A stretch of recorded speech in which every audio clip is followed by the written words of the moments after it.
چمن اور طورخم کے مقام پر پاک افغان سرحدی راستے 2 روز تک عارضی طور پر کھلنے کے بعد ایک دفعہ پھر غیر معینہ مدت کے لیے بند کر دیے گئے ہیں۔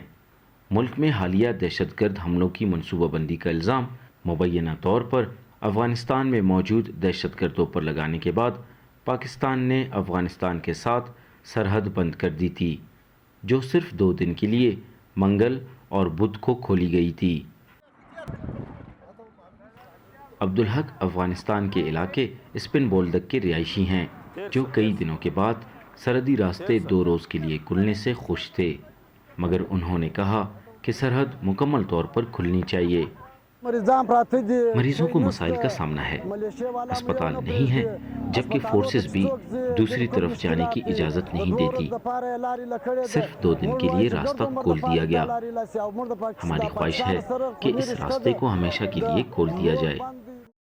سرحد بند ہونے کی وجہ سے 2 طرفہ تجارت کو بھی نقصان پہنچا ہے، جس کا بالواسطہ اثر صارفین پر بھی پڑا ہے۔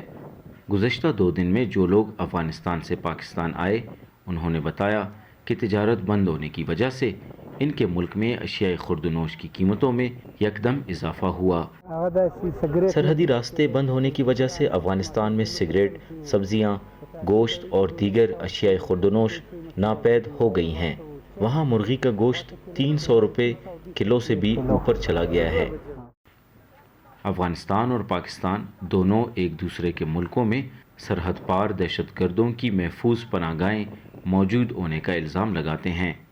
مبصرین کا کہنا ہے کہ سرحد کی بندش کسی مسئلے کا حل نہیں ہے، اور اس طرح کے اقدامات سے نہ صرف ایک دوسرے کے ملک کو سفر کرنے کے خواہش مند افراد کی مشکلات میں اضافہ ہوگا، بلکہ 2 طرفہ تناؤ بھی بڑھ جائے گا۔